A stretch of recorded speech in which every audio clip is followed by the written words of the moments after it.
الله وبركاته.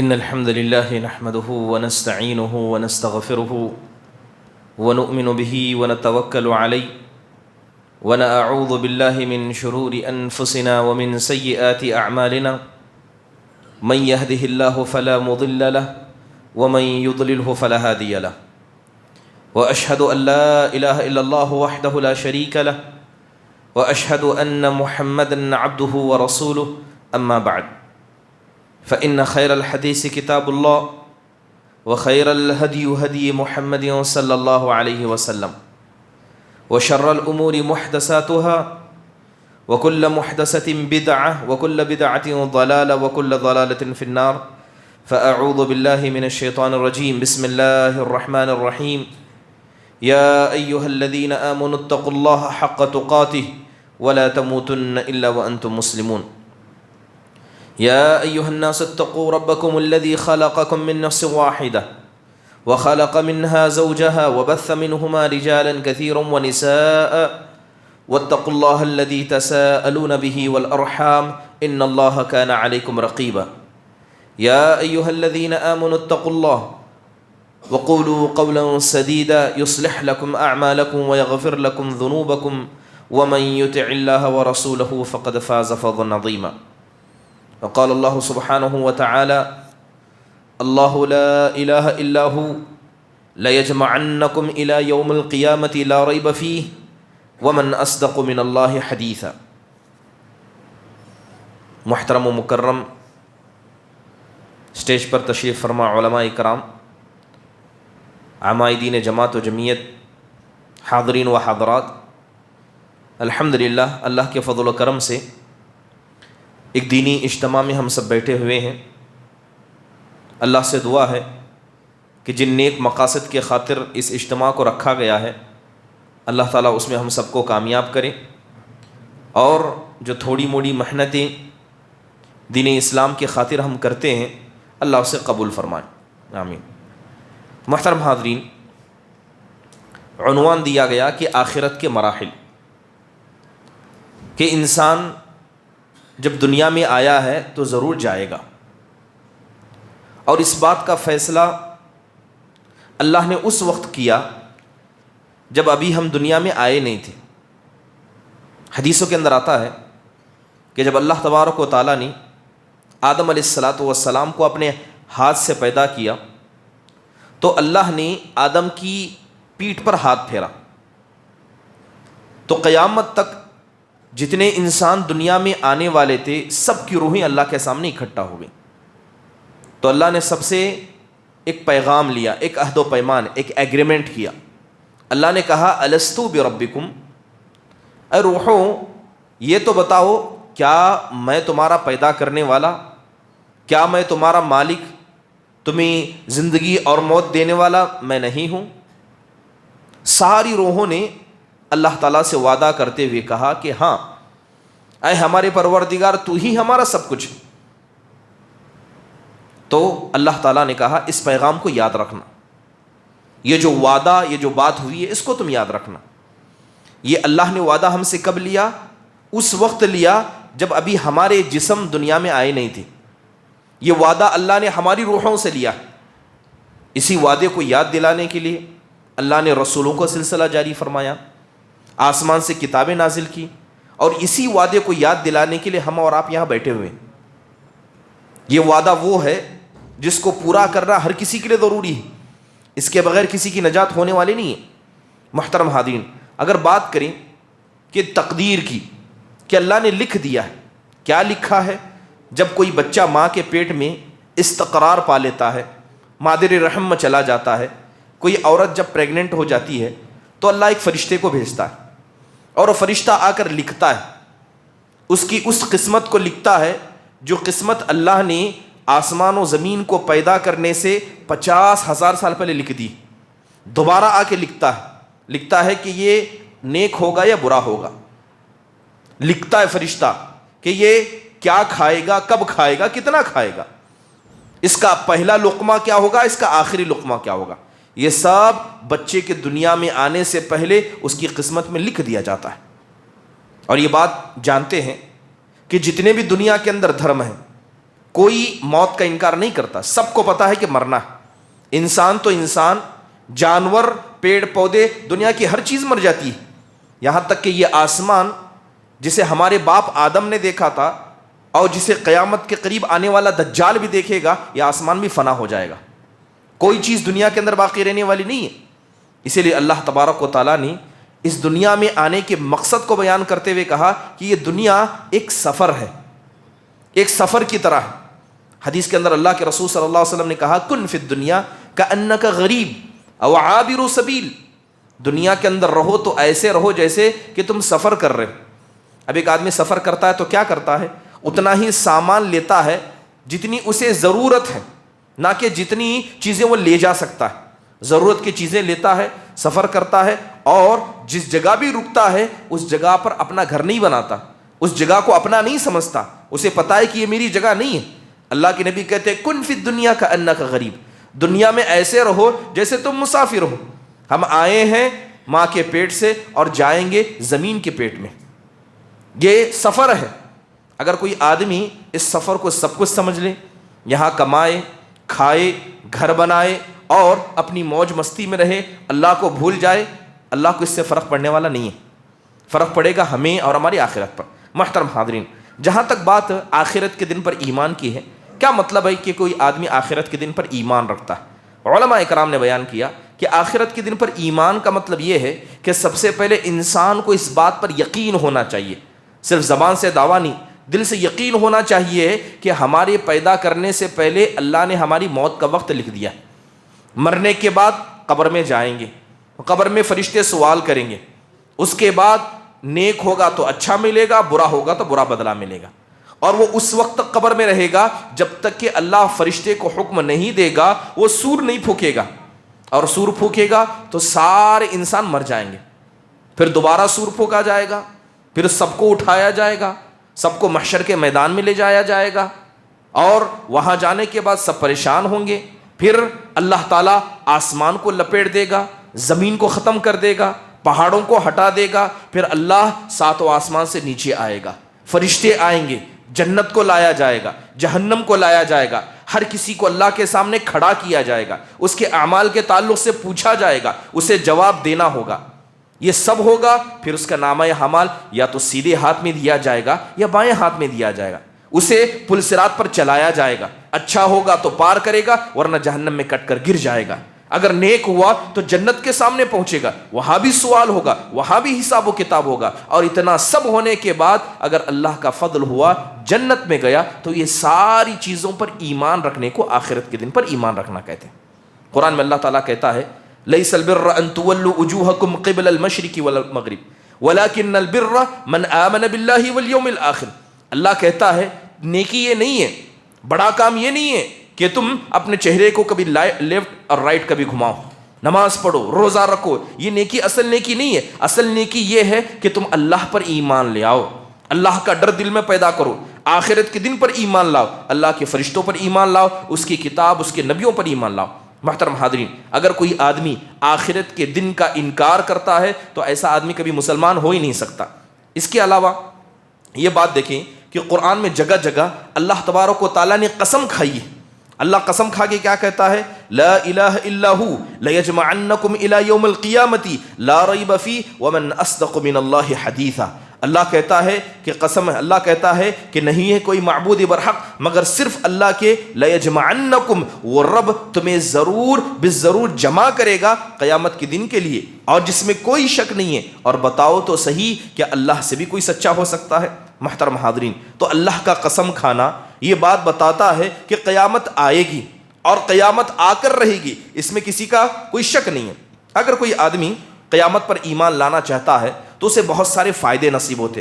قرآن میں غور کریں، آپ پڑھیں تو اللہ تبارک و تعالیٰ نے اس بات کو قرآن میں جگہ بہ جگہ بیان کیا ہے کہ اگر کوئی آدمی اللہ پر ایمان لانے کا دعویٰ کرتا ہے، کہتا ہے کہ اللہ ایک ہے، کہتا ہے کہ اللہ ہی سب کچھ ہے، سجدہ بھی کرتا ہے، اللہ کے سامنے سارے اعمال کو کرتا ہے، مگر آخرت کے دن پر ایمان نہیں رکھتا، تو قرآن و حدیث میں بیان کیا گیا کہ اس کا اللہ پر ایمان لانے کا کوئی فائدہ نہیں ہے۔ جس نے آخرت کا انکار کیا، مرنے کے بعد کی زندگی کا انکار کیا، اس کا اللہ پر ایمان لانے کا کوئی مطلب نہیں ہے۔ ابھی شیخ نے ایک حدیث بیان کرتے ہوئے کہا کہ اس حدیث کے اندر کیا ہے کہ اللہ کے رسول صلی اللہ علیہ وسلم جب بھی اللہ پر ایمان لانے کی بات کرتے تو ہمیشہ آخرت کو اس کے ساتھ جوڑ دیتے. ابھی شیخ نے ایک حدیث بیان کرتے ہوئے کہی کہ من کان یؤمن باللہ والیوم الآخر فلیقل خیرا او لیصمت، کہ جو آدمی اللہ پر ایمان رکھتا ہے اور آخرت کے دن پر ایمان رکھتا ہے. اللہ پر ایمان کافی تھا، لیکن قرآن پڑھیں گے تو آپ کو پتا چلے گا جہاں اللہ نے اللہ پر ایمان کی بات کہی فوراً آخرت کو جوڑ دیا. تو گویا یہ ایسی کڑی ہے کبھی ٹوٹ نہیں سکتی. اگر آپ کو اللہ پر ایمان ہے تو آخرت کے دن پر ایمان ہونا ضروری ہے. حدیث کیا ہے؟ اللہ کے رسول صلی اللہ علیہ وسلم کہتے ہیں کہ جو آدمی اللہ پر ایمان لاتا ہے، آخرت کے دن پر ایمان لاتا ہے، اچھی بات کہے یا تو خاموش رہے، اپنے پڑوسیوں کی عزت کرے، ان کا احترام کرے. اور اللہ کے نبی صلی اللہ علیہ وسلم نے کہا فلیکرم ضیفہ، اور جو تمہارا کوئی مہمان بن کا ہے اس مہمان کی عزت کرے. قرآن میں اللہ تبارک و تعالیٰ نے کچھ لوگوں کا ذکر کیا. آپ جانتے ہیں کہ قرآن میں اللہ تعالیٰ نے دعوت کا حکم دیا، نبی صلی اللہ علیہ وسلم کو دعوت کا حکم دیا گیا، نبی صلی اللہ علیہ وسلم کو دعوت کا طریقہ بیان کیا. لیکن کچھ لوگ اعتراض کرتے تھے. نبی صلی اللہ علیہ وسلم کے زمانے میں آپ پر اعتراض کرتے. اللہ نے ہر اعتراض کا جواب نہیں دیا، لیکن کچھ اعتراض ایسے ہیں جن کا جواب اللہ نے قرآن میں دیا. ان میں سے اعتراض آخرت کے تعلق سے، جس کسی مشرک نے آخرت کے دن پر اعتراض کیا اللہ نے اس کا منہ توڑ جواب دیا. قرآن میں اللہ تعالیٰ کہتا ہے کہ یہ مشرکین آ کر اللہ کے رسول صلی اللہ علیہ وسلم کے سامنے کہتے.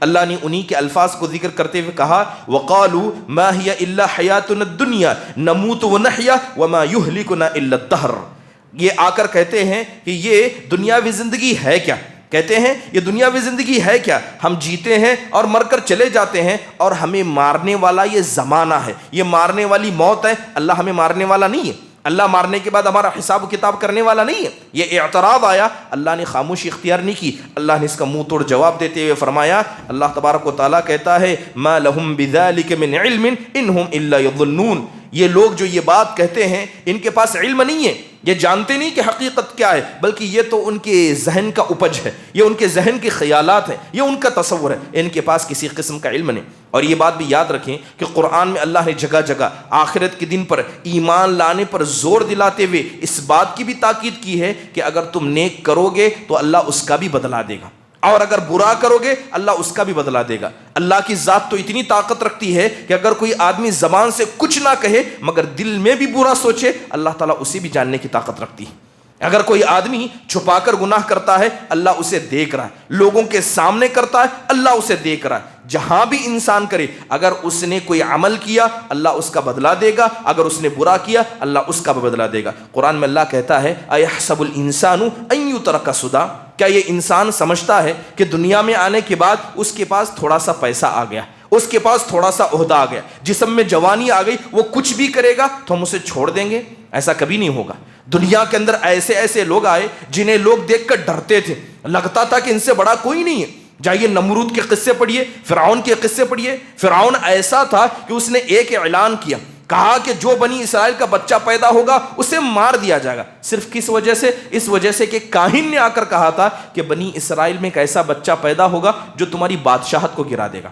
اس ڈر سے فرعون نے حکم جاری کر دیا، حکم کو لاگو کیا گیا، ہر بچے کو مارا جانے لگا. کسی کی ہمت نہیں کہ اس کے خلاف بول سکے، کسی کی ہمت نہیں. ساری بنی اسرائیل کو غلام بنا کر اس نے رکھا تھا. لیکن دیکھیے اللہ کا کرنا ایسا ہوا کہ جب اس ظالم نے ظلم کیا اللہ تعالیٰ کیا ہے دنوں کو پلٹتا ہے. تلک الایام نداولها بین الناس. اللہ دنوں کو پلٹتا ہے. اللہ تبارک و تعالیٰ نے دن کو ایسا پلٹا کہ وہ فرعون جس گدی پر بیٹھتا تھا، جس مال کا اسے غرور تھا، جس فوج کا اسے غرور تھا، اللہ نے اسے لے جا کر اسے اپنے گھر سے نکالا اور سمندر میں ڈبو دیا. اور وہ بنی اسرائیل جو ڈرتے تھے اللہ نے اس کا تخت کا مالک ان کو بنا دیا. تو عز من تشاء و تذل من تشاء. اللہ جسے چاہے عزت دے، اللہ جسے چاہے برباد کر دے. محترم حاضرین، انسان کو کبھی غرور نہیں کرنا چاہیے. ابھی شیخ بھی یہی کہہ رہے تھے کہ انسان کی حقیقت مٹی ہے، انسان کی حقیقت مٹی ہے، اور مٹی کے اندر تواضع ہے، عاجزی ہے، انکساری ہے، ڈاؤن ٹو ارتھ رہنا ہے. اگر کوئی آدمی اپنے آپ کو بڑا سمجھتا ہے، یاد رکھیے اگر آپ کے پاس مال ہے تو یہ مال اس لیے نہیں کہ آپ اس کے حقدار ہیں، یہ اس لیے کہ اللہ کا فضل ہے کہ اللہ نے آپ کو دیا ہے. یہ اس لیے ہے. آپ کے پاس جوانی ہے یہ آپ کا کوئی کمال نہیں ہے، جوانی اس لیے کہ اللہ نے دی ہے. ہر چیز کو اللہ تعالیٰ کی ذات سے جوڑے، انسان کے اندر عاجزی پیدا ہوگی. اللہ کہتا ہے افحسبتم انما خلقناکم عبثا وانکم الینا لا ترجعون. کیا تم گمان کرتے ہو، کیا تم سوچتے ہو کہ ہم نے تم کو بیکار پیدا کیا ہے، اللہ تم سے پوچھے گا نہیں، اللہ تعالیٰ کوئی سوال نہیں کرے گا کہ تمہیں اللہ کے پاس لوٹ کر نہیں آنا۔ محترم حاضرین، اگر بات کریں آخرت کے مراحل کی، سب سے پہلا مرحلہ جو انسان کے لیے آخرت کا شروع ہوتا ہے وہ اس کی موت سے شروع ہوتا ہے۔ اس لیے حدیث کے اندر کہا گیا من مات قامت قیامتہ، جو مر گیا اس کی قیامت وہاں سے شروع ہو گئی۔ جیسے ہی انسان کی سانسیں اکھڑ گئی وہاں سے کیا ہوا، اس کی قیامت شروع ہو گئی، اس کا کاؤنٹ ڈاؤن شروع ہو گیا، اس کا حساب و کتاب وہاں سے شروع ہوا۔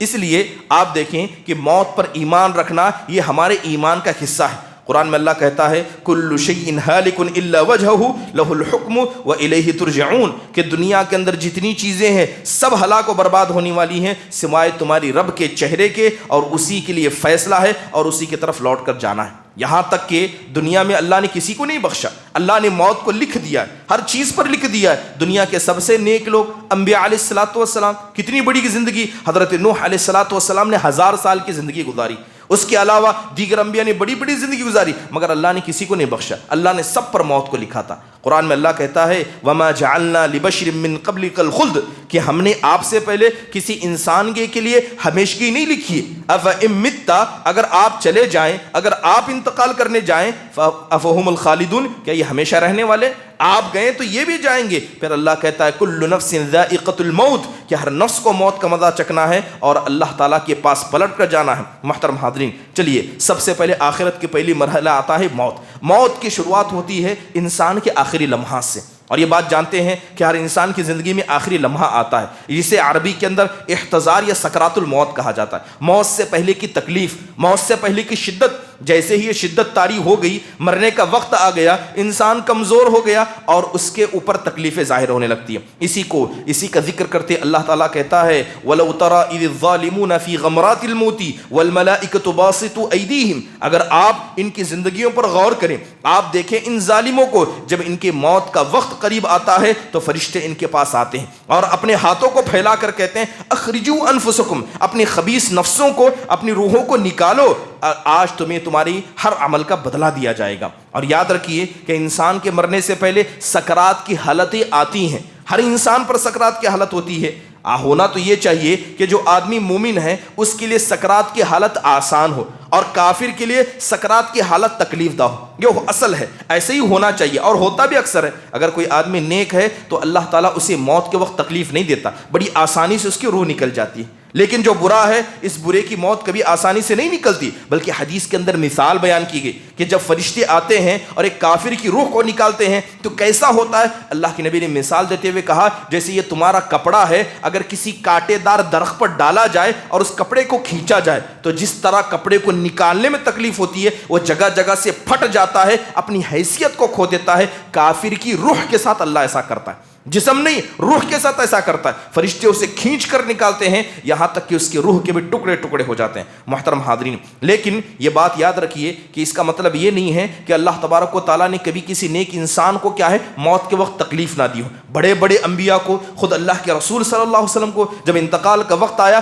تو آپ کو بہت زیادہ تکلیف ہوئی، آپ علیہ الصلوۃ والسلام سکرات الموت میں مبتلا کر دیے گئے۔ ایسا کیوں ہوتا ہے؟ کیونکہ کچھ نیک لوگ ایسے ہوتے ہیں جنہیں اللہ آزمانا چاہتا ہے، جن کے درجات کو اللہ بلند کرنا چاہتا ہے، تو اللہ تبارک و تعالیٰ انہیں سکرات میں مبتلا کر دیتا ہے۔ خود اللہ کے رسول صلی اللہ علیہ وسلم کو دیکھیں کہ جب آپ علیہ الصلوۃ والسلام کے انتقال کا وقت قریب آیا، اور یہ بات آپ جانتے ہیں کہ انبیاء یہ بزرگ ہستیاں ہیں، ان کے انتقال کے وقت آنے سے پہلے اللہ ان کو بتا دیتا ہے کہ آپ کا ٹائم ہو چکا ہے، اب آپ کو دنیا سے جانا ہے، جو معاملات سب طے کر لیجئے۔ اللہ کے رسول صلی اللہ علیہ وسلم پر سکرات کا وقت آیا، آپ علیہ الصلوۃ والسلام بیمار ہو گئے، بہت سخت بخار تھا، آپ کھڑے ہو جاتے، نہا لیتے، وضو نماز کے لیے جانا چاہتے، گھر میں زور سے گر جاتے، آپ کو اٹھایا جاتا، بستر پر سلایا جاتا۔ یہ ایک نہیں کئی دن تک اور کئی مرتبہ ایسا ہوا، یہاں تک کہ وہ آخری وقت آیا جب آپ علیہ الصلوۃ والسلام نے اپنی سانس کو چھوڑا۔ آپ حضرت عائشہ رضی اللہ عنہ کی گود میں تھے اور آپ کہہ رہے تھے لا الہ الا اللہ ان للموت سکرات، کہ نہیں ہے کوئی ذات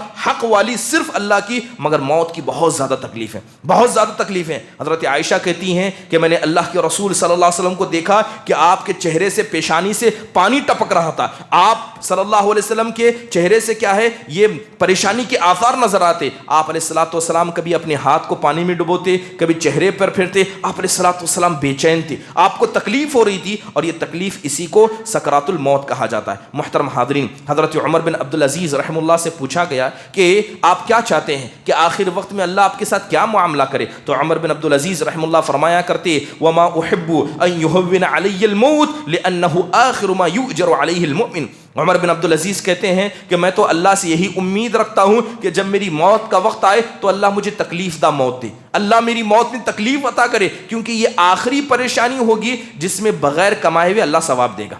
آخری ثواب انسان کو ملے گا.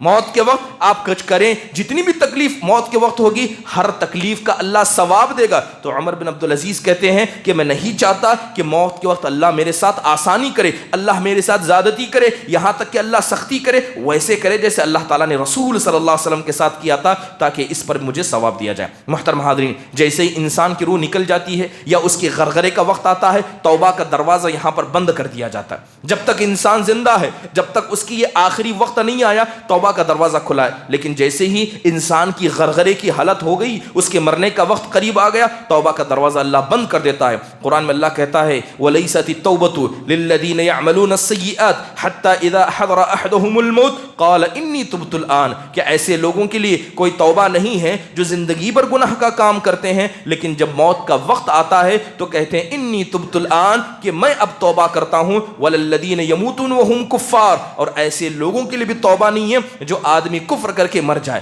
اللہ پر ایمان لائے بغیر مر جائے. محترم حاضرین، یہی وجہ ہے کہ انسان کو توبہ کا دروازہ کھلا ہے، توبہ کا دروازہ اللہ نے کھول کر رکھا ہے. گناہ ہو انسان کو توبہ کرنا چاہیے، لیکن جیسے ہی موت کا وقت آئے اللہ کسی کی توبہ کو قبول نہیں کرتا. آپ نے فرعون کے بارے میں سنا، فرعون کا جب آخری وقت آیا، جیسے ہی اس نے دیکھ لیا کہ سمندر دونوں طریقے سے مل چکا ہے، ڈوبنے لگا، اسے بچانے والا کوئی نہیں ہے، تو وہ کہنے لگا، قرآن میں اللہ نے اس کے الفاظ کو ذکر کیا، وہ کہنے لگا کہ میں اس اللہ پر ایمان لاتا ہوں، اس رب پر ایمان لاتا ہوں جو موسیٰ کا اور ہارون کا رب ہے، موسیٰ اور ہارون کا رب ہے. مرنے کے وقت ایمان لانے لگا. تو اللہ تعالیٰ نے قرآن میں اس کا جواب دیتے ہوئے کہا الآن وقد عصیت قبل، کہا کہ اب تم ایمان لاتے ہو، اب تم کلمہ پڑھنا چاہتے ہو، جبکہ تم نے زندگی بھر اللہ کی نافرمانی کی. اللہ نے اس کی توبہ کو قبول نہیں کیا، لہذا وہ کفر کی حالت میں مر گیا. محترم حاضرین، چلیے اس کے بعد کا مرحلہ، انسان کی موت کا وقت آیا، انسان مر گیا. مرنے کے بعد دوسرا بڑا مرحلہ جو آخرت کا مرحلہ ہے، وہ اس کی قبر کا مرحلہ ہے. اور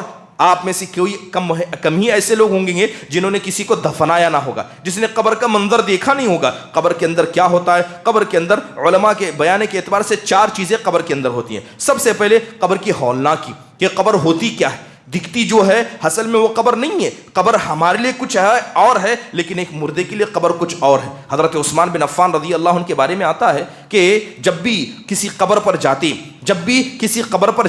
کسی کو دفنائے جانے کا وقت ہوتا تو زار و قطار روتے، اتنا روتے کہ ان کی داڑھی آنسوؤں سے تر ہو جاتی. تو لوگ سوال کرتے ہوئے کہتے ہیں کہ آپ کے پاس جنت کا ذکر کیا جاتا ہے، جہنم کا ذکر کیا جاتا ہے، آپ اتنا نہیں روتے، لیکن اس جگہ آ کے بہت زیادہ روتے ہیں. تو حضرت عثمان بن عفان رضی اللہ عنہ کہتے ہیں میں نے اللہ کے رسول صلی اللہ علیہ وسلم کو کہتے ہوئے سنا تھا، آپ کہتے تھے ان القبر اول منازل الآخرہ، کہ یہ قبر آخرت کی پہلی سیڑھی ہے. جو یہاں کامیاب ہو گیا اس کی بعد کی سیڑھیاں سب سے زیادہ اس کے لیے آسان ہے، لیکن جو یہاں ناکامیاب ہو گیا آخرت کی سیڑھیاں، اس کی بعد کی سیڑھیاں اس کے لیے اتنی ہی زیادہ مشکل ہے. محترم حاضرین، قبر کے اندر تاریکی ہے. یہ وہ اندھیرا نہیں کہ جو لائٹ بند کرنے سے نظر آتا ہے، یہ وہ اندھیرا ہے جس کا تصور انسان کر بھی نہیں سکتا. حدیث بڑی مشہور ہے کہ ہر قبر والے کی قبر میں اللہ تاریکی کو دے گا، اللہ اندھیرے کو ڈالے گا، مگر اس کے نیک اعمال اس کے لیے روشنی بنیں گے. حدیث کے اندر آتا ہے کہ ایک کالی عورت تھی جو مسجد کی خدمت کیا کرتی تھی. اچانک اس عورت کا انتقال ہو گیا. صحابہ اکرام آئے اور راتوں رات رجا کر اس عورت کو دفنا دیا. جب صبح ہوئی تو آپ علیہ الصلوۃ والسلام اس خادمہ کو دیکھ رہے ہیں تو پتا ہے کہ خادمہ نہیں ہے. پوچھا اس خادمہ کا کیا ہوا، اس کالی عورت کا کیا ہوا جو مسجد کی صفائی کرتی تھی؟ تو لوگوں نے کہا اے اللہ کے رسول صلی اللہ علیہ وسلم، اس کا رات میں انتقال ہو گیا، ہم نے اسے دفنا دیا، ہم نے نہیں سمجھا کہ معاملہ اتنا بڑا ہے کہ آپ کو بتایا جائے. اللہ کے نبی صلی اللہ علیہ وسلم نے کہا کہ تم نے ایسا کیوں کیا، مجھے بتایا کیوں نہیں؟ پھر آپ علیہ الصلوۃ والسلام نے اس کی قبر کے بارے میں پوچھا تو اللہ کے نبی کو اس عورت کی قبر دکھائی گئی. تو اللہ کے نبی صلی اللہ علیہ وسلم وہاں جاتے ہیں اور جا کر کھڑے ہو کر دعا کرتے ہیں. آپ علیہ الصلوۃ والسلام جا کر دعا کرتے ہیں اور دعا کرتے ہوئے آپ علیہ الصلوۃ والسلام یہ الفاظ کہتے ہیں ان هذه القبور مملوءۃ ظلمہ، یہ قبریں اللہ نے تاریکی سے بھر کر رکھی ہیں. جو قبر میں گیا اللہ ایسے اندھیرے میں بھر کر رکھ دیتا ہے جس کا کوئی حساب نہیں. وَإِنَّ اللَّهَ يُنَوِّرُهَا لَهُمْ بِالصَّلَاةِ عَلَيْهِ، اللہ کے نبی کہتے ہیں کہ جب میں کسی قبر پر آ کر نماز پڑھتا ہوں میری نماز کی وجہ سے اس قبر میں روشنی ہو جاتی، میری نماز کی وجہ سے روشنی ہو جاتی ہے. تو اس حدیث سے پتہ یہ چلا کہ ہر قبر والا جب قبر میں اترے گا تو اس کے لیے اندھیرا ہی اندھیرا ہوگا. محترم حاضرین، قبر کے اندر اور ایک چیز ہوتی ہے قبر کا دبوچنا. قبر کا دبوچنا، آپ یہ قبر کا دبوچنا ہوتا یہ ہے کہ جب بھی کسی میت کو دفنایا جاتا ہے، اور حدیث بڑی معروف ہے، بڑی مشہور ہے کہ جیسی کسی انسان کو دفنا کر لوگ جانے لگتے ہیں تو آسمان سے فرشتے آتے ہیں اور فرشتوں کے آنے سے پہلے قبر دباتی ہے، قبر دبوچتی ہے. کیسے دبوچتی ہے؟ حدیث کے اندر کہا گیا کہ قبر میت کو ایسے دبوچتی ہے کہ اس کی پھسلیاں آپس میں ایک دوسرے سے مل جاتی، رائٹ کے لیفٹ میں، لیفٹ کی رائٹ میں، اس طرح قبر دباتی ہے. اور یہ ہر انسان کے ساتھ ہوگا، چاہے نیک ہو چاہے برا ہو، کوئی انسان قبر کے اس دبانے سے بچنے والا نہیں ہے. بلکہ ایک حدیث کے اندر اللہ کے رسول صلی اللہ علیہ وسلم نے ایک صحابی کا ذکر کرتے ہوئے کہا کہ اگر قبر کسی کو نہ دباتی تو اگر کوئی ہوتا تو وہ حضرت سعد بن معاذ رضی اللہ عنہ ہوتے. سعد بن معاذ رضی اللہ عنہ بڑی جلیل القدر صحابی، انصار کے بڑے سردار اور انصار کے قبیلے کے سردار. جب ان کا انتقال ہوا تو اللہ کے نبی صلی اللہ علیہ وسلم نے کہا لقد اہتز عرش الرحمن بموت سعد، کہ حضرت سعد بن معاذ رضی اللہ عنہ کے انتقال کی وجہ سے اللہ کا عرش ہل گیا. بڑے نیک صحابوں میں سے تھے، بلکہ انصار میں سب سے زیادہ اگر کسی صحابی نے لوگوں کو مسلمان بنایا تو وہ حضرت سعد بن معاذ رضی اللہ عنہ تھے. حضرت سعد بن معاذ رضی اللہ عنہ بڑی جلیل القدر صحابی، ان کی سیرت کو پڑھنا چاہیے. جب یہ مسلمان ہوئے تو صرف 30 سال کے تھے. مسلمان ہوئے تو کتنے سال کے تھے؟ 30 سال کے. انتقال ہوا تو 36 سال کے. اسلام میں کتنے سال گزارے؟ صرف 6 سال. 6 سال کی زندگی. آپ سوچ کر دیکھیں کہ ان 6 سالوں میں انہوں نے کون سا ایسا نیک عمل کیا ہوگا کہ اللہ تبارک و تعالیٰ نے ان کے انتقال کے وقت اللہ کے نبی کو بتایا کہ ان کے موت کی وجہ سے اللہ کا عرش ہل چکا ہے. اللہ نے 70,000 فرشتے آسمان سے بھیجے جو ان کے جنازے میں شریک ہو گئے تھے. اللہ کے نبی صلی اللہ علیہ وسلم ان کے بارے میں کہتے ہیں هذا الذي تحرك له العرش، یہ سعد بن معاذ ہیں جن کی وجہ سے اللہ کا عرش ہل گیا. وفتحت له ابواب السماء، اور جیسے ان کا انتقال ہوا اللہ نے آسمان کے دروازے کھول دیے کہ ہمارے پاس آؤ، کیونکہ اللہ کے پسندیدہ بندے تھے. وشهده 70,000 من الملائکہ، 70,000 فرشتے ان کے جنازے میں شریک ہوئے. پھر اللہ کے نبی کہتے ہیں لقد زم زمتا، کہ قبر نے ان کو بھی زور سے دبوچا، قبر نے ان کو بھی زور سے دبوچا، پھر قبر نے ان کو چھوڑ دیا. پھر آپ علیہ الصلوۃ والسلام دوسری حدیث کے اندر کہتے ہیں لو کان احد ناجیا منها نجا منها سعد بن معاذ، کہ اگر قبر کے دبانے سے کوئی بچ سکتا تھا وہ حضرت سعد بن معاذ رضی اللہ عنہ بچ سکتے تھے. محترم حاضرین، آخر کار قبر دبوچتی کیوں ہے؟ علماء اکرام نے اس کی حکمت بیان کرتے ہوئے کہا کہ قبر کا دبوچنا ایک ماں کا بچے کو دبوچنے کے جیسے.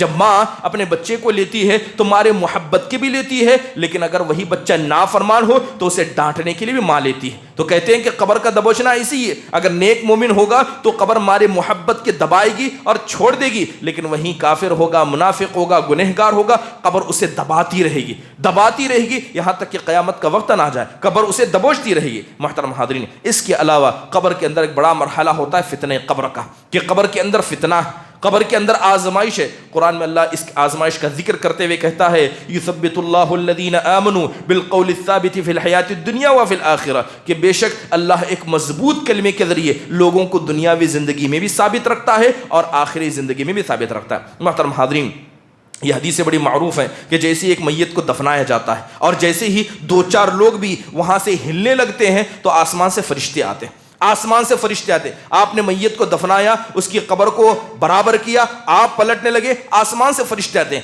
حدیث کے اندر ان کی کیفیت بیان کی گئی کہ جیسے ہی میت کو کیا ہے دفنا دیا جاتا ہے اللہ اس کی روح کو لوٹا دیتا ہے. اب وہ دیکھنے لگتا ہے، اپنے آپ کو ڈھونڈنے لگتا ہے تو آسمان سے 2 فرشتے کودتے ہیں. وہ اتنی زور سے کودتے ہیں، حدیثوں کے اندر کہا گیا جس طرح بجلی کڑکتی ہے، بجلی کی آواز ہوتی ہے، اسے اس میت کے علاوہ کوئی نہیں سنتا. آسمان سے 2 فرشتے کودتے ہیں، وہ انسان ان کو دیکھتا ہے. میت ان کو دیکھ رہا ہے، ہوں گے کیسے؟ کالے جسم والے، نیلی آنکھوں والے، ان کے بڑے بڑے سینگ ہوں گے، بڑے بڑے دانت ہوں گے، جن کے بال بھی بڑے عجیب ہوں گے۔ وہ میت دور ہے، کودے ہیں دور، یہاں سے وہ اپنے دانتوں سے زمین کو اکھاڑتے ہوئے میت کی طرف زور زور سے آنے لگتے ہیں، چیختے آنے لگتے ہیں۔ آپ تصور کریں میت کی کیا حالت ہوگی۔ حضرت سعد بن عبادہ رضی اللہ عنہ کے جب انتقال کا وقت آیا تو حضرت سعد نے نصیحت کرتے ہوئے کہا تھا، مجھے دفنانے کے بعد فوراً جانا نہیں، انتظار کرنا، اتنا وقت انتظار کرنا جتنے میں ایک اونٹ کو کاٹا جائے، اسے ٹکڑے کر کے لوگوں میں بانٹ دیا جائے، کیونکہ اسی درمیان کیا ہے میت کا سوال و جواب ہوگا، یہ سارے معاملہ ہوں گے۔ حضرت سعد بن عبادہ نے حضرت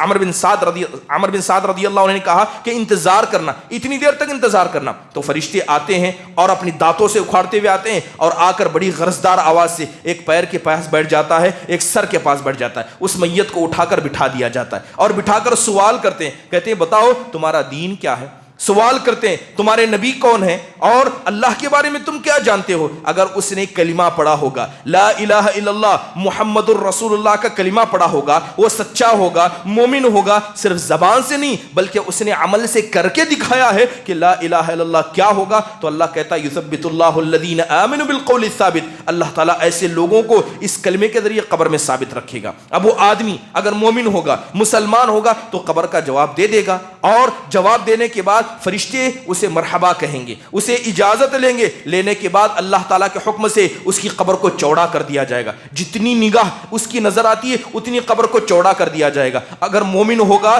جنت کا بچھونا اس کے لیے لا دیا جائے گا، جنت کا لباس اس کو پہنایا جائے گا، لیکن اس کے مقابلے میں اگر کوئی نافرمان ہوگا، کوئی کافر و مشرک ہوگا، اللہ کیا کرے گا؟ اللہ تعالیٰ انہی فرشتوں کے بعد ایک اور فرشتہ بھیجے گا، اور وہ فرشتہ کیسا ہوگا؟ اندھا ہوگا، اس کو نظر نہیں آتا، بہرا ہوگا، اسے سنائی نہیں دیتا ہوگا، اس کے ہاتھ میں ایک لوہے کا ہتھوڑا ہوگا، اور وہ ہتھوڑا لے کر سیدھا کان کے بیچ میں مارے گا، سیدھا کان کے بیچ میں مارے گا، اور اتنی زور سے مارے گا، حدیثوں کے اندر آتا ہے کہ انسان اور جنات کے علاوہ زمین کی ہر کائنات کیا ہے، ہر چیز کیا ہے، اس میت کے عذاب کو سنے گی۔ اللہ تعالیٰ کے اس فرشتے ایسے ماریں گے، اندھے ہوں گے دیکھ نہیں سکتے کہ کیا کر رہا ہے، بہرے ہوں گے سن نہیں سکتے، اسے مارتے رہیں گے مارتے رہیں گے۔ اللہ کے رسول صلی اللہ علیہ وسلم کہتے ہیں کہ وہ لوہے کا گز اتنا پاورفل ہوگا، اگر کسی پہاڑ پر مارا جائے تو پہاڑ ریزہ ریزہ ہو جائے، لیکن یہ کمزور انسان ایک بیماری آ جائے مہینوں پر بستر پر پڑتا ہے، ایسے انسان کو ایسے لوہے کے گز سے قبر میں برابر مارا جائے گا۔ محترم حاضرین، یاد رکھیں کہ یہ تو قبر کے عذاب کی شروعات ہوگی، قبر کا عذاب یہاں پر نہیں رکے گا، قبر کا عذاب دن رات دیا جائے گا۔ کیسے کیسے دیا جائے گا؟ قبر کا عذاب تنگ کر کے دیا جائے گا، بعض لوگوں پر کیا ہے جہنم کا لباس پہنا کے دیا جائے گا، جہنم کی کھڑکیاں کھول دی جائیں گی، یہ سارے عذابات قبر کے اندر ہوں گے۔ محترم حاضرین، اور قبر کا جو عذاب ہے اسے سننے والے بھی ہیں مگر انسان نہیں سن سکتے۔ حدیث کے اندر آتا ہے کہ بنی نجار کی ایک دیوار تھی، اللہ کے نبی صلی اللہ علیہ وسلم اپنی خچر پر بیٹھ کر، بعض روایتوں میں گدھے کا ذکر آتا ہے، آپ علیہ الصلوۃ والسلام گدھے پر بیٹھ کر بنی نجار کی دیوار کے پاس سے گزر رہے ہیں، اچانک وہ گدھا بدک گیا، ایسا لگ رہا تھا کہ اللہ کے نبی گر جائیں گے، اس نے اپنے پیروں کو اٹھا لیا، اچانک بدک گیا۔ اللہ کے نبی صلی اللہ علیہ وسلم اس گدھے کو سنبھالنے کے بعد اللہ کے نبی نے پوچھا یہاں کسی کی قبر ہے؟ آپ صلی اللہ علیہ وسلم پوچھ رہے ہیں یہاں کسی کی قبر ہے؟ تو بتایا گیا کہ ہاں یہاں چند لوگوں کی قبریں ہیں۔ اللہ کے نبی نے پوچھا کب مرے تھے؟ کہا گیا زمانے جاہلیت میں مرے تھے، مشرک ہو کر مرے تھے۔ تو اللہ کے نبی صلی اللہ علیہ وسلم کہتے ہیں کہ ان قبر والوں کو عذاب دیا جا رہا ہے، ان کو عذاب دیا جا رہا ہے، اس عذاب کو میں نے سنا، اس گدھے نے سنا۔ پھر اللہ کے نبی صلی اللہ علیہ وسلم کہتے ہیں کہ فلولا الا تدافنوا لدعوت اللہ ان يسمعكم من عذاب القبر الذي اسمع منه۔ اللہ کے نبی کہتے ہیں خدا کی قسم اگر مجھے اس بات کا ڈر نہ ہوتا کہ تم اس عذاب کو سننے کے بعد اپنے مردوں کو دفنانا ہی چھوڑ دو گے تو میں اللہ سے دعا کرتا کہ اللہ تم کو وہ سنائے جو اللہ مجھے سنا رہا ہے، اللہ تم کو وہ سنائے جو یہ میرا جانور سن رہا ہے۔ محترم حاضرین، اس طرح کے قصے بے شمار آپ نے سنے ہوں گے، بے شمار سنے ہوں گے۔ ایک حدیث کے اندر آتا ہے کہ مغرب کا وقت تھا، اللہ کے نبی صلی اللہ علیہ وسلم باہر نکلے، ایک تیز آواز سنائی گئی، اللہ کے نبی گھبرا گئے، آپ کا چہرہ لال ہو گیا۔ تو پوچھا گیا اللہ کے نبی کیا ہوا؟ تو اللہ کے نبی صلی اللہ علیہ وسلم نے کچھ ایک جگہ کی طرف اشارہ کرتے ہوئے کہا کہ شاید یہاں پر یہودیوں کی قبریں ہیں اور اللہ تبارک و تعالیٰ ان کو عذاب دے رہا ہے، اللہ ان کو عذاب دے رہا ہے۔ ابو الحکم بن مرجان رحمہ اللہ کے تعلق سے آتا ہے، امام بخاری نے اس قصے کو اپنی کتاب کے اندر نقل کیا ہے، وہ کہتے ہیں کہ ہم ایک قبر کو دفنانے کے لیے آئے، ایک میت کو دفنانے کے لیے، ہم نے جیسی میت کو دفنایا دفنایا, دفنانے کے بعد قبر سے کچھ دور جا کر ہم گفتگو کر رہے تھے تو وہاں پر ایک جانور چر رہا تھا. وہ جانور چرتے چرتے آیا اور قبر کے قریب آ کر اس نے کان کو لگایا, اچانک بدک کر بھاگ گیا, پھر دور گیا, پھر آیا اور اس جانور نے پھر قبر کے قریب جا کر گویا اپنے کان کو لگایا, پھر بدک کر زور سے بھاگ گیا. اور بتایا جاتا ہے کہ کچھ دیر میں جانور مر بھی گیا, کچھ دیر میں وہ جانور مر گیا. تو کہتے ہیں خدا کی قسم جب یہ ہم نے قصہ دیکھا تو مجھے اللہ کے رسول کی حدیث یاد آئی جس میں اللہ کے نبی نے کہا انہما لیعذبان عذابا, کہ ان میں سے ہر شخص کو کیا ہے, قبر کے اندر عذاب دیا جاتا ہے. اور محترم حاضرین, یہ قبر کا عذاب حق ہے, حق ہے, اور قبر کے عذاب سے کوئی بچ نہیں سکتا. بہت ہی کم نیک لوگ ہوں گے جن کو قبر کے عذاب سے بچایا جائے گا. جیسے کہ اگر کوئی آدمی شہید ہو جائے, اللہ کی راہ میں لڑتے ہوئے مارا جائے, یہ قبر کے عذاب سے بچا لیا جاتا ہے. اگر کوئی آدمی مرابطن فی سبیل اللہ کی راہ میں نگہبانی کرتا مرا, اسے بھی قبر کے عذاب سے بچا لیا جاتا ہے. اور اسی طرح اگر کوئی آدمی پیٹ کی بیماری سے مرا, پیٹ کی بیماری سے مرا, اسی بھی قبر کے عذاب سے بچا لیا جاتا ہے. محترم حاضرین, یہاں تک تو بات ہوئی قبر کی, لیکن ایک سوال ہے جس کے تعلق سے اکثر گمراہیاں پائی جاتی ہیں. کیا قبر والے زندوں کی آواز کو سنتے ہیں؟ بہت سارے لوگ قبروں کے پاس جا کر دعا کرتے ہیں, قبروں سے منتیں مانگتے ہیں. کیا قبر والے سنتے ہیں؟ بات کو سنیں کہ قبر والے سن نہیں سکتے. اللہ تعالیٰ جتنا انہیں سناتا ہے اتنا ہی سن سکتے, اس کے علاوہ ان کے پاس سننے کی کوئی طاقت نہیں. جیسے حدیث کے اندر بیان کیا گیا کہ اللہ کے نبی صلی اللہ علیہ وسلم کہتے ہیں جب تم اپنے میتوں کو دفنا کر جانے لگتے ہو تو وہ تمہارے پیروں کی آہٹ کو سنتے ہیں, تمہارے چلنے کی آہٹ کو سنتے ہیں. اللہ ان کی روحوں کو لوٹا دیتا ہے, اتنا ہی وہ سنتے ہیں. اس کے علاوہ اگر کوئی آدمی جائے, اپنے ماں باپ سے گفتگو کرنے جائے, کسی بزرگ ولی کے سامنے جا کر سر جھکائے, ان سے دعائیں مانگے, یہ قیامت تک کسی کی دعا کا نہ سن سکتے ہیں نہ کسی کا جواب دے سکتے ہیں. مگر بسا اوقات اللہ تعالیٰ نے کچھ آپ کو ایسے معجزے عطا کیے ہیں جن کی وجہ سے اللہ نے قبر والوں کو یعنی مردوں کو سنایا تھا. جب بدر کا واقعہ ہو گیا, اللہ کے نبی صلی اللہ علیہ وسلم 3 دن تک بدر کے مقام میں موجود تھے, اور آپ نے جو بدر کے مشرکین تھے ان کو بدر کے کنویں میں پھینکنے کا حکم دیا تھا. 20 یا 24 لاشیں تھی جن کو اللہ کے نبی نے کنویں میں پھینکوا دیا تھا. 3 دن کے بعد جب اللہ کے نبی صلی اللہ علیہ وسلم واپس مدینہ جا رہے تھے تو اللہ کے نبی اس کنویں پر آئے جس میں سے بدبو آ رہی تھی, لاشیں تھی, سڑ گئی تھی. اللہ کے نبی صلی اللہ علیہ وسلم اس قبر کے اس کنویں کے منڈیر پر کھڑے ہو کر کہتے ہیں اے ابو جہل بن ہشام, اے امیہ, اے عتبہ, اے شیبہ, آپ نام لے لے کر لوگوں کو پکار رہے ہیں. کیا تم نے وہ حق پایا جو اللہ نے تم سے کیا تھا؟ اللہ نے ایک وعدہ مجھ سے بھی کیا, اللہ نے ایک وعدہ تم سے بھی کیا. کیا اللہ کے وعدے کو حق پایا؟ کیا تمہیں عذاب دیا جا رہا ہے؟ اللہ کے نبی سوال کر رہے ہیں. حضرت عمر کہتے ہیں اے اللہ کے نبی صلی اللہ علیہ وسلم, آپ کن سے بات کر رہے ہیں؟ یہ جن کی روحیں نکل گئی, فنا ہو گئی, چلی گئی, یہ مردے ہیں, آپ ان سے گفتگو کر رہے ہیں. تو اللہ کے نبی صلی اللہ علیہ وسلم کہتے ہیں خدا کی قسم تم میری آواز کو اتنا صاف نہیں سن پا رہے جتنا یہ میری آواز کو صاف سن رہے ہیں. اللہ نے عذاب میری آواز سنانے کے لیے ان کی روحوں کو لوٹا دیا تھا. یہ نبی کریم صلی اللہ علیہ وسلم کا ایک معجزہ تھا. ورنہ اس کے علاوہ اگر کوئی آدمی یہ کہے کہ قبر والے سنتے ہیں, ایسی کوئی دلیل کتاب و سنت سے نہیں ملتی. محترم حاضرین, چلیے ایک انسان مر گیا, قبر کے اندر دفنا دیا گیا. دفنانے کے بعد اگر نیک ہوگا تو جنت کی کھڑکیاں ملیں گی, اسے سلا دیا جائے گا. برا ہوگا اسے عذاب دیا جائے گا. کب تک عذاب دے گا؟ اس کے بعد آخرت کا اور ایک مرحلہ ہوتا ہے قبر سے اٹھائے جانے کا, قبر سے اٹھائے جانے کا. اور آپ یہ جانتے ہیں کہ انسان مر جاتا ہے, لیکن ایک وقت ایسا آئے گا کہ اللہ تعالیٰ ایک سور پھونکنے کا حکم دے گا. جیسے ہی سور پھونکا جائے گا سب کے کلیجے منہ کو آ جائیں گے, اور جتنے انسان ہوں گے سب دنیا سے ختم ہو جائیں گے. اللہ تعالیٰ اسی کا ذکر کرتے ہوئے قرآن میں کہتا ہے وَنُفِخَ فِي الصُّورِ فَصَعِقَ مَن فِي السَّمَاوَاتِ وَمَن فِي الْأَرْضِ إِلَّا مَن شَاءَ اللَّهُ, کہ جب اللہ کے حکم سے سور میں پھونکا جائے گا تو جتنے آسمان میں ہوں گے اور جتنے زمین میں ہوں گے, یعنی آسمان کے فرشتے, زمین, سب کے سب کیا ہے ختم ہو جائیں گے, سب بے ہوش ہو جائیں گے. الا من شاء اللہ, مگر اللہ تعالیٰ جسے زندہ رکھنا چاہے. ثم نفخ فیہ اخری, پھر دوسری مرتبہ سور پھونکا جائے گا. فاذا هم قیام ینظرون, تو لوگوں کو اس کے بعد ان کی قبروں سے اٹھا کر کھڑا کر دیا جائے گا, ان کی روحوں کو لوٹا دیا جائے گا. محترم حاضرین, یہ بات واضح ہے کہ یہ جو زمین ہے یہی محشر کا میدان ہے. خاص کر ملک شام یہ محشر کا میدان ہے. جیسے ہی پہلا سور پھونکا جائے گا سارے انسان مر جائیں گے, لیکن دوسری مرتبہ سور پھونکا جائے گا تو وہ سڑی گلی ہڈیاں جو ہزاروں سال پہلے دفن ہو گئی یا جو ابھی مرے ہیں سب کے جسم میں اللہ روح کو لوٹا دے گا. اب یہاں سے محشر کا میدان شروع ہوگا. یہاں سے حساب کتاب کا دوسرا حصہ جسے ہم بعث بعد الموت یعنی موت کے بعد اٹھایا جانا کہتے ہیں. قبروں سے سب کو اٹھایا جائے گا. انبیاء بھی اٹھیں گے اور بزرگ بھی اٹھیں گے, مشرک بھی اٹھیں گے. اور کیسے اٹھیں گے؟ اللہ کے رسول صلی اللہ علیہ وسلم نے ان کے اٹھنے کی کیفیت بیان کی. حفاتن عراتن غرلا, جب یہ قبروں سے اٹھائے جائیں گے تو یہ ننگے بدن ہوں گے اور اسی طرح پیر ننگا سر ننگا ہوگا،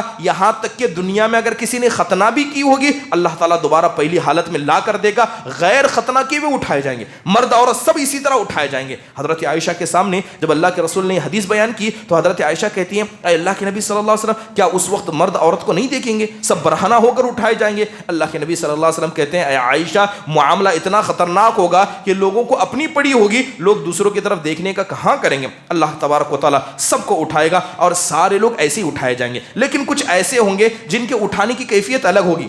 ہر انسان کو اتنی عزت سے نہیں اٹھایا جائے گا۔ ابھی ذکر کیا گیا تکبر کرنے والے کا، جو زمین میں تکبر کرتا ہے، اپنے آپ کو بہتر سمجھتا ہے، اپنے مال پر غرور کرتا ہے، اپنے عہدے پر غرور کرتا ہے، اپنی صحت پر غرور کرتا ہے، ایسے متکبر کو کیسے اٹھایا جائے گا؟ اللہ کے نبی نے کہا یحشر المتکبرون یوم القیامت کامثال الذر، جب اللہ ان کو قبر سے نکالے گا ایک ذرہ جسے نگاہوں سے دیکھا نہیں جا سکتا، اتنا باریک بنا کر اللہ اٹھائے گا، لوگ انہیں پیروں کے تلے رون دیں گے اور ایسے رون کر جائیں گے، اللہ تعالیٰ اتنا ذلیل کر کے ان کو اٹھائے گا۔ اسی طرح جو آدمی لوگوں کے سامنے ہاتھ پھیلا کر مانگتا ہے، بھیک مانگتا ہے، ضرورت میں پھر بھی ہاتھ پھیلاتا ہے، ایسے آدمی کے تعلق سے ہے اللہ اس کے چہرے کے گوشت کو کھینچ لے گا، اللہ تعالیٰ اس کے چہرے پر خالی اسکل ہڈیاں رکھے گا، چہرے پر کوئی گوشت نہیں ہوگا۔ ایسی حالت میں اللہ تعالیٰ مانگنے والوں کو اٹھائے گا، جو دھوکے باز ہوگا، لوگوں کا مال کھایا ہوگا، جھوٹ بول کر کھایا ہوگا، غداری کر کے کھایا ہوگا، کسی کی زمین ہڑپی ہوگی، جس نے جو بھی مال کھایا ہوگا اس مال کو کندھے پر لے کر اپنے قبر سے اٹھے گا اور کندھے پر رکھ کر محشر کے میدان تک چلے گا۔ اگر کسی نے کسی کے 2-4 ایکڑ زمین کھائی تو اللہ مجبور کرے گا کہ 2-4 ایکڑ زمین کو اس کندھے پر اٹھائے۔ جس نے بھی دھوکہ دیا، حرام طریقے سے کھایا، اللہ تعالیٰ ان کو اس مال کے ساتھ اٹھائے گا۔ اللہ کہتا ہے وَمَن يَغْلُلْ يَأْتِ بِمَا غَلَّ بِهِ يَوْمَ الْقِيَامَةِ، کہ جس کسی نے دھوکہ دیا ہوگا وہ دھوکہ دی ہوئی چیز کو قیامت کے دن اللہ کے سامنے لایا جائے گا۔ اسی طرح مومن کے کچھ نیک لوگ ہوں گے جو وضو کرنے والے، نماز کے پابند ہوں گے، جب یہ اپنی قبر سے اٹھیں گے تو اللہ تعالیٰ ان کے اعضائے وضو پر روشنی عطا کرے گا، اسی روشنی کے ساتھ اٹھائے جائیں گے۔ یہاں تک کہ اللہ کے نبی نے ذکر کیا شہید کا کہ شہید اگر اس کو یہاں زخم لگا ہوگا، یہاں لگا ہوگا تو جہاں زخم لگا ہوگا اسی زخم کے ساتھ اس کو اٹھایا جائے گا۔ خون بہ رہا ہوگا مگر وہ خون اس کے اندر خوشبو مشک سے زیادہ خوشبو ہوگی، اللہ تعالیٰ اس کے جسم کو معطر کرے گا اور اسی حالت میں اللہ تبارک و تعالیٰ لوگوں کو اٹھائے گا۔ حدیث کے اندر آتا ہے اللہ کے نبی صلی اللہ علیہ وسلم کہتے ہیں انا سید ولدی آدم، میں آدم کے بچوں کا سردار ہوں۔ پھر آپ کہتے ہیں کہ وہ اول من ينشق عنہ القبر، جیسا ہی دوسرا سور پھونکا جائے گا سب سے پہلے انسان جو قبر سے نکلیں گے وہ اللہ کے رسول صلی اللہ علیہ وسلم ہیں۔ سب سے پہلے قبر جن کی پھٹے گی، جو سب سے پہلے قبر سے باہر نکلیں گے وہ اللہ کے رسول صلی اللہ علیہ وسلم ہوں گے۔ پھر آپ کہتے ہیں وہ اول الشافعین و اول مشفعین، سب سے پہلے سفارش کرنے والا اور سب سے پہلے جس کی سفارش قبول ہوگی وہ میں ہوں گا۔ اس طرح اللہ تبارک و تعالیٰ سب کو لائے گا، اللہ سب کو قبروں سے اٹھائے گا اور سب کو میدان محشر کی طرف چلایا جائے گا۔ سب برہنہ ہوں گے، کسی کے جسم پر لباس نہیں ہوگا، مگر سب سے پہلے جس کو لباس پہنایا جائے گا وہ کون ہوں گے؟ وہ حضرت ابراہیم علیہ السلام ہوں گے۔ یہاں پر ایک بات قابل ذکر یہ بھی ہے کہ صرف انسانوں کو نہیں اٹھایا جائے گا، جتنے بھی جانور، کتے، گدھے، جتنے بھی دنیا میں مرے اللہ سب کو بھی قبروں سے اٹھائے گا، ان سب کو بھی اٹھایا جائے گا۔ انسانوں کو اٹھا کر چلایا جائے گا تو جتنے جانور پہلے سے لے کر اب تک آئے ان سب جانوروں کو بھی اٹھایا جائے گا اور یہ بھی محشر کے میدان میں لائے جائیں گے۔ اللہ تعالیٰ ان کا بھی فیصلہ کرے گا، اگرچہ ان کو کیا جنت و جہنم نہیں ملے گی، مگر کسی نے کسی پر، جانور نے بھی کسی پر ظلم کیا ہوگا تو اللہ تبارک و تعالیٰ ان کا بھی معاملہ کرے گا۔ چلیے اب اس کے بعد سب محشر کے میدان میں اکٹھا ہو گئے۔ اب محشر کے میدان میں ہوگا کیا؟ محشر کے میدان میں جیسے ہی آئیں گے ایک دوسرے کو دیکھیں گے، پہچانیں گے، باپ بیٹے کو پہچانے گا، سب ایک دوسرے کو پہچانیں گے، مگر وہاں کسی کا کسی کو پہچاننا کوئی کام نہیں دے ہوگا۔ اللہ تعالیٰ کہے گا فَإِذَا نُفِخَ فِي الصُّورِ فَلَا أَنْسَابَ يَوْمَئِذٍ وَلَا يَتَسَاءَلُونَ، کہ جیسے ہی اللہ سور میں پھونکے گا لوگوں کو لایا جائے گا اس وقت کسی کا نسب کام نہیں آئے گا اور نہ ہی کوئی کسی سے سوال کرے گا۔ اس وقت ہوگا یہ کہ اللہ تعالیٰ جب معاملہ کرے گا زمین کو لپیٹ دیا جائے گا، ہوگا یہ اللہ کے نبی صلی اللہ علیہ وسلم کہتے ہیں کہ جیسی قیامت کو لوگ محشر میں آ کر دیکھیں گے لوگوں کی نگاہیں پتھرا جائیں گی، جس طرف دیکھ رہے ہوں گے اسی طرف دیکھیں گے۔ اللہ تعالیٰ دلوں کو کیا ہے منہ پر لا کر رکھ دے گا، سورج کو قریب کر دیا جائے گا، یہ سورج جو ہم سے کئی میل ہے 1 میل کے قریب کر دیا جائے گا۔ لوگ اپنے گناہوں کے اعتبار سے پسینے میں مبتلا ہوں گے، کسی کو پسینہ گھٹنے تک ہوگا، کسی کو ٹخنے تک ہوگا، کوئی کمر تک ہوگا، کسی کو پسینہ سینے تک ہوگا، کوئی پسینے کے اندر ڈوب رہا ہوگا۔ اللہ اللہ کے نبی صلی اللہ علیہ وسلم کہتے ہیں کہ یہ سارے لوگوں کے ساتھ معاملہ ہوگا، مگر ایسے وقت میں بھی کچھ ساتھ ایسے خوش نصیب ہوں گے، ایسے سخت گرمی کے وقت، پریشانی کے وقت اللہ تعالیٰ ایسے ساتھ خوش نصیبوں کو کیا ہے اپنے عرش کے نیچے جگہ دے گا، اس کے اندر ہوگا یہ۔ اب زمین کا کیا ہوگا؟ زمین کے بارے میں اللہ کہتا ہے کلا اذا دکت الارض دکا دکا، جیسے ہی دوسرا سور پھونکا جائے گا، لوگوں کو قبریں سے اٹھایا جائے گا، اللہ زمین کو ہلا کر رکھ دے گا، یہ جو پہاڑ ہیں ان سب کو اڑا دیا جائے گا، ہر چیز سپاٹ ہو جائے گی، بالکل چٹی اور میدان کی جیسی ہوگی، نہ کہیں اٹھی ہوگی نہ کہیں ہوگی، اللہ زمین کو ہلا کر رکھ دے گا۔ وَإِذَا الْبِحَارُ سُجِّرَتْ، اس وقت سمندروں کو آگ لگا دیا جائے گا، ستاروں کو نوچ لیا جائے گا، اور زمین کیا ہے یوم تمور السماء مورا، اس دن زمین بھی کانپ اٹھے گی، یہاں تک کہ سورج چاند اللہ دونوں کو ملا دے گا۔ یہ سورج چاند الگ ہیں، مگر اللہ کہتا ہے وَجُمِعَ الشَّمْسُ وَالْقَمَرُ، اللہ کیا ہے سورج کو چاند میں ملا دے گا، گویا ان کی سب کی روشنی اللہ سبحانہ وتعالی ختم کر دے گا۔ یہ سارے معاملات اسی وقت ہوں گے۔ اب کتنا وقت لوگ رکیں گے؟ حدیثوں کے اندر آتا ہے کہ 50,000 سنہ، 50,000 سال تک سارے لوگ میدان محشر میں ہوں گے، تب تک نہ کسی کا حساب ہوگا نہ کتاب، یہ ساری پریشانی مبتلا ہوں گے۔ لیکن مومنوں کے ساتھ اللہ کی یہ رحمت ہوگی کہ مومنوں کے لیے یہ 50,000 سال کی مدت اتنی ہی ہوگی جتنا عصر سے لے کے مغرب کا وقت ہے۔ عصر سے لے کے مغرب تک کا جتنا وقت ہے اللہ مومنوں کے لیے اس 50,000 سال کو اتنے وقت میں ڈال دے گا۔ لیکن حقیقت میں جو کافر ہیں، مشرک ہیں، گنہگار ہیں، وہ 50,000 سال کی زندگی گزاریں گے۔ زندگی دنیا کے اندر 50-60 سال کی زندگی، لیکن آخرت کا ایک دن، صرف ایک دن آخرت میں رکیں گے، میدان کے محشر میں ایک دن رکیں گے، اور وہ دن کتنا ہوگا؟ 50,000 سال کا ہوگا۔ اب جب لوگ پریشان ہو جائیں گے، سورج قریب ہوگا، لوگ جائیں گے انبیاء کے پاس جائیں گے، سب سے پہلے آدم علیہ السلام کے پاس جائیں گے، کہیں گے کہ آپ اللہ سے دعا کیجئے، سفارش کیجئے کہ اللہ حساب و کتاب کو شروع کر دے۔ حضرت آدم اپنی غلطی کا ذکر کریں گے، کہیں گے کہ آج تو مجھے بھی اللہ سے ڈر لگتا ہے، اللہ تعالیٰ سے مجھے بھی گھبراہٹ ہے، کہیں اللہ میرا نہ مواخذہ کرے۔ حضرت نوح کے پاس جائیں گے، حضرت ابراہیم کے پاس جائیں گے، اور آخرکار اللہ کے رسول صلی اللہ علیہ وسلم کے پاس جائیں گے، تو اللہ کے نبی کہیں گے انا لہا، اس سفارش کا میں ہی تو حقدار ہوں، میں ہی تو کرنے والا۔ اس وقت اللہ کے نبی صلی اللہ علیہ وسلم سجدے میں گر جائیں گے، اللہ سے دعا کریں گے، اور اسی کو شفاعت کبریٰ کہا جاتا ہے۔ اللہ کے نبی کی دعا کی وجہ سے اللہ تبارک و تعالیٰ کیا ہے حساب و کتاب کو شروع کر دے گا۔ اور حساب و کتاب کب شروع ہوگا؟ جب اللہ تعالیٰ آسمان سے نیچے آئے گا، فرشتے آئیں گے، جنت جہنم کو لایا جائے گا۔ جب فرشتے آسمان سے اتریں گے تو سب صف بنا کر نیچے اتریں گے۔ اللہ تعالیٰ نے اس کا ذکر بار بار اور جگہ جگہ کیا۔ محترم حاضرین، اس کے بعد کیا ہوگا؟ وقت کم ہے، اس لیے میں جلدی سے مختصر انداز میں بتا دیتا ہوں کہ اس کے بعد کیا ہوگا۔ جب رب آئے گا، فرشتے آئیں گے، تو اللہ تبارک و تعالیٰ کے حکم سے حساب و کتاب شروع ہو جائے گا۔ حساب و کتاب کئی طریقے کا، سب سے پہلے اس کو حدیث کے اندر کہا گیا عرض، اللہ کے سامنے پیشگی ہوگی، سارے لوگوں کی پیشگی ہوگی۔ اب یہ پیشگی 3 قسم کی ہے۔ سب سے پہلے عام پیشگی، یعنی جیسے ہی اللہ تعالیٰ آئے گا، اس کا عرش آئے گا، فرشتے آئیں گے، تو ساری انسانیت تو وہاں پر موجود ہوگی۔ اللہ اس کا ذکر کرتے ہوئے کہتا ہے وَعُرِضُوا عَلَىٰ رَبِّكَ صَفًّا لَقَدْ جِئْتُمُونَا كَمَا خَلَقْنَاكُمْ أَوَّلَ مَرَّةٍ، کہ جب سے ہی تمہارا رب آئے گا سب صف بنا کر کھڑے ہوں گے، اللہ کے سامنے سب صف بنا کر کھڑے ہوں گے، جیسے ہی کہ اللہ نے تم کو پہلی بار پیدا کیا تھا، جس طرح پہلی بار بغیر کپڑے کے، بغیر کسی اس کے اور بغیر کسی خطرہ کے اللہ نے پیدا کیا تھا، ایسی حالت میں سب اللہ کے سامنے کھڑے ہوں گے۔ دوسرا ہوگا مومنوں کا عرض، ہر مومن کو لا کر اللہ کے سامنے کھڑا کیا جائے گا۔ اور یاد رکھیے کہ ہر انسان کے ساتھ ایسا ہونا ہے، اللہ کے سامنے اسے کھڑے ہونا ہے۔ حدیث کے اندر کہا گیا کہ اللہ کے نبی صلی اللہ علیہ وسلم کہا کرتے تھے کہ ما منکم من احد الا سیکلمہ ربہ لیس بینہ وبینہ ترجمان، کہ تم میں کا کوئی آدمی ایسا نہیں ہے مگر تم میں سے ہر انسان کو اللہ کے سامنے کھڑا ہونا ہے، اللہ اور اس کے بیچ میں کوئی ٹرانسلیٹر نہیں ہوگا۔ اللہ تبارک و تعالیٰ اس سے پوچھے گا، جب وہ نگاہ اٹھا کر سامنے دیکھے گا سوائے اپنے اچھے اعمال کے کچھ نہیں دیکھے گا، بائیں طرف دیکھے گا اچھے اعمال کے کچھ نہیں دیکھے گا، نگاہ اٹھا کر سامنے دیکھے گا تو وہاں پر جہنم کی دہکتی ہوئی آگ کے علاوہ کچھ نہیں دیکھے گا۔ تو آپ علیہ الصلوۃ والسلام کہتے فاتقوا النار ولو بشق تمرہ، جہنم کی آگ سے بچو، اگرچہ ایک کھجور کی گھٹلی کو ہی دے کر جہنم سے بچنا کیوں نہ ہو بچو۔ تو اللہ تعالیٰ کے سامنے فرشتوں سب سے پہلے مومنوں کو لایا جائے گا، اللہ تعالیٰ ان کو دیکھے گا، اور دیکھنے کے بعد اللہ تعالیٰ، بلکہ حدیثوں کے اندر آتا ہے کہ اللہ تعالیٰ اس بندے کے قریب آئے گا، بندے کو آ کر اللہ کہے گا فلاں فلاں گناہ تم کو یاد ہے، فلاں فلاں گناہ یاد ہے، تو مومن سر جھکا کر شرمندگی سے کہے گا اے اللہ مجھے یاد ہے، اے اللہ مجھے یاد ہے۔ تو اللہ کہے گا اے میرے بندے، میں نے اس گناہوں کو دنیا میں چھپایا تھا، جا آج میں تجھے معاف کرتا ہوں۔ اللہ تعالیٰ مومنوں کو معاف کر دے گا۔ اس کے مقابلے میں کافروں کا عرض کیسا ہوگا؟ کافروں کو اللہ کے سامنے لایا جائے گا تو اللہ پوچھے گا تم نے ایسا کیوں کیا، تم نے ایسا کیوں کیا؟ اور آپ علیہ الصلوۃ والسلام کہتے ہیں من نوقش عذب، کہ جس انسان سے پوچھ لیا گیا، سوال کیا گیا ایسا کیوں کیا، ایسا کیوں کیا، وہ آدمی ہلاک و برباد ہو گیا۔ اس کے بعد عرض کے بعد ہوگا انسان کے صحیفے کھولے جائیں گے. جیسے اللہ کے سامنے نامہ اعمال دکھائے گئے, انسان کے نامہ اعمال کو کھول کر رکھا جائے گا.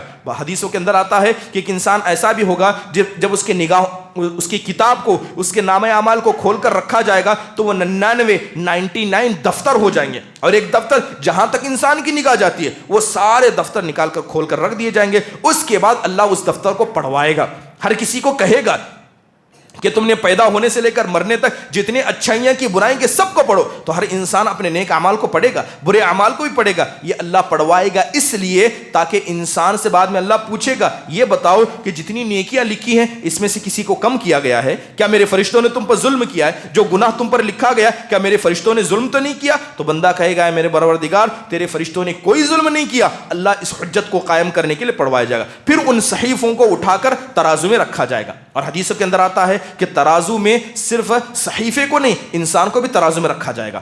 ہم انسان بھی ترازو میں تولے جائیں گے کیونکہ وہ ترازو نامہ اعمال کو تولنے والا کا انسان کو ہی تولنے والا. جیسے حدیث کے اندر آتا ہے اللہ کے رسول صلی اللہ علیہ وسلم کہتے ہیں کہ قیامت کے دن ایک آدمی کو لایا جائے گا, موٹا ہٹا کٹا ہوگا, مگر اس کا وزن اللہ کے نزدیک مچھر کے پر کے برابر بھی نہیں ہوگا, اس کا کوئی وزن ہی نہیں ہوگا. تو اصل وزن ہوگا نامہ اعمال کا. جس کے نامہ اعمال زیادہ ہو جائیں گے وہ کامیاب ہو جائے گا, اور جس کے نامہ اعمال کم ہو جائیں گے اس انسان کے ساتھ کیا ایسا معاملہ ہوگا. پھر اس کے بعد تولنے کے بعد اگر نیک ہوگا تو سیدھے ہاتھ میں دیا جائے گا, اگر برا ہوگا تو بائیں ہاتھ میں دیا جائے گا. اتنا سب ہونے کے بعد لوگوں کو اللہ تعالیٰ گروپوں میں بانٹ دے گا, جماعتوں میں بانٹ دیا گا. اللہ کے نبی صلی اللہ علیہ وسلم کا ایک جھنڈا گاڑا جائے گا, حضرت موسیٰ کا, ہر نبی کا جھنڈا ہوگا. ہر انسان اپنے نبی کے جھنڈے کے نیچے جائے گا. اب وہاں جھنڈے کے نیچے جانے کے بعد اور جھنڈے لگے ہوں گے. جس نے غداری کی ہوگی امت محمدیہ میں غداروں کا جھنڈا الگ ہوگا, جس نے چوری کی ہوگی چوروں کا جھنڈا الگ ہوگا. وہاں پر بھی لوگوں کے لیے امت محمدیہ کے جھنڈے کے نیچے بھی الگ الگ جھنڈے ہوں گے. اس کے بعد اللہ تبارک و تعالیٰ پورے میدان محشر میں اندھیرے کو ڈال دے گا, پورا میدان محشر اندھیرے میں بلٹ جائے گا. لیکن جو نیک لوگ ہوں گے خاص کر اس امت محمدیہ کے لوگ, اللہ تبارک و تعالیٰ ان کے اعضائے وضو پر روشنی عطا کرے گا اور اسی روشنی پر وہ چلیں گے. جیسے ہی اندھیرا ڈال دیا جائے گا اللہ تعالیٰ حکم دے گا کہ سب کو چلایا جائے. اور سب کو کہاں لے جایا جائے گا؟ سب کو پل صراط پر لے جایا جائے گا. سب سے پہلے جو پل صراط پر پہنچیں گے یہ امت محمدیہ ہوگی, اور امت محمدیہ میں سب سے پہلے جو پل صراط پر پہنچیں گے وہ اللہ کے رسول صلی اللہ علیہ وسلم ہوں گے. آپ پہلے گزریں گے, اس کے بعد امتی یعنی اس امت محمدیہ کے لوگ گزریں گے. اللہ کے نبی نے کہا کہ ہر آدمی اپنے ایمان کے اعتبار سے گزرے گا. کچھ لوگوں کا ایمان اتنا مضبوط ہوگا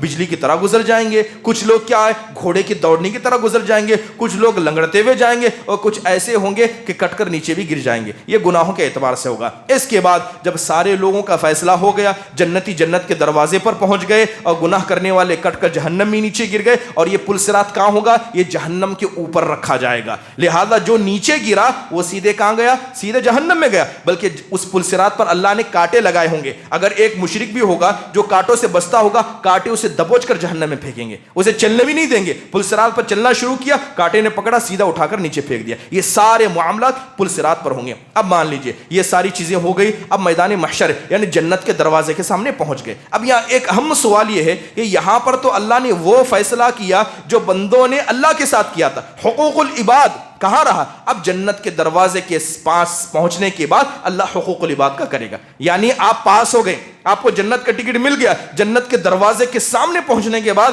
اللہ تعالیٰ کہے گا کہ فلاں کو تم نے گالی دی تھی, فلاں کا ظلم کیا تھا. جس بھائی چارگی کا ذکر کر رہے تھے وہ اتنا خطرناک ہے کہ جنت کا ٹکٹ ملنے کے بعد بھی ایسے لوگوں کے سر پر جہنم کی تلوار لٹک رہی ہوگی جو حقوق العباد میں خطی کرتے. کسی کو گالی دیا, کسی کو مارا, کسی کے ساتھ ظلم کیا, کسی کا مال کھایا. یہاں تک کہ اللہ کے رسول صلی اللہ علیہ وسلم کہتے ہیں کہ اگر ایک سینگ والی بکری نے کسی بے سینگ والی بکری کو مارا ہوگا اللہ ان کا بھی فیصلہ کرائے گا. جنت کے دروازے کے سامنے پہنچ کر اللہ حقوق العباد کے سارے فیصلے کرے گا. اور جب فیصلے ہو جائیں گے جو جنت میں لائق ہوں گے اس کے بعد جنت میں جائیں گے. سب سے پہلے جنت کا دروازہ اس امت محمدیہ کے لیے کھولا جائے گا, اور سب سے پہلے جنت کے پاس جو پہنچیں گے وہ اللہ کے رسول صلی اللہ علیہ وسلم ہوں گے. اور سب سے پہلے اپنے جسم اور روح کے ساتھ جو جنت میں داخل ہوں گے وہ جناب محمد الرسول اللہ صلی اللہ علیہ وسلم ہوں گے. اس کے بعد جنت میں سب سے پہلے مہاجر کے فقیر لوگ داخل ہوں گے. مہاجر کے فقیر اللہ کے نبی کی بات پہلے جنت میں جائیں گے. اس کے بعد انصار کے فقیر جائیں گے.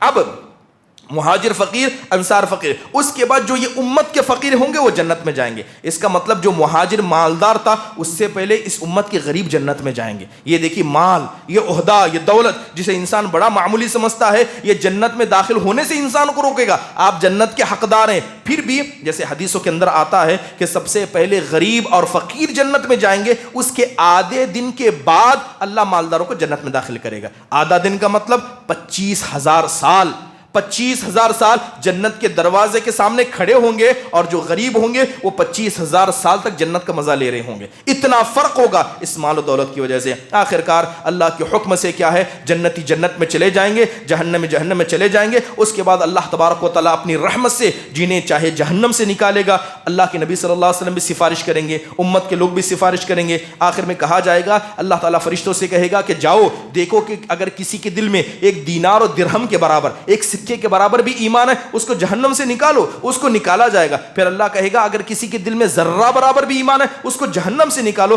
لہذا آخرکار سب کو جہنم سے جو حقدار ہیں ان کو نکال کر جنت میں داخل کر دیا جائے گا۔ اس کے بعد اللہ تعالیٰ موت کو لائے گا، اور موت کو وہاں پر کیا کیا جائے گا، موت کو بھی موت دے دی جائے گی۔ اس کے بعد اللہ فیصلہ سنا دے گا کہ جنتی کبھی جنت سے نکلیں گے نہیں، جہنمی کبھی جہنم سے نکلے گے نہیں، اور یہاں پر یہ سارے معاملات طے ہوں گے۔ یہی مختصر طور پر آخرت کی کچھ ترتیب میں نے آپ کے سامنے بتائی۔ اللہ تبارک و تعالیٰ سے دعا ہے کہ اللہ تبارک و تعالیٰ ان چیزوں کو سمجھنے، ان پر غور کرنے اور اپنی آخرت کے تعلق سے سوچنے اور سمجھنے والوں میں سے بنائے۔ اقول قولی ھذا استغفر اللہ لی ولکم ولسائر المسلمین من کل ذنب فاستغفروہ انہ ھو الغفور الرحیم۔ السلام علیکم ورحمۃ اللہ وبرکاتہ۔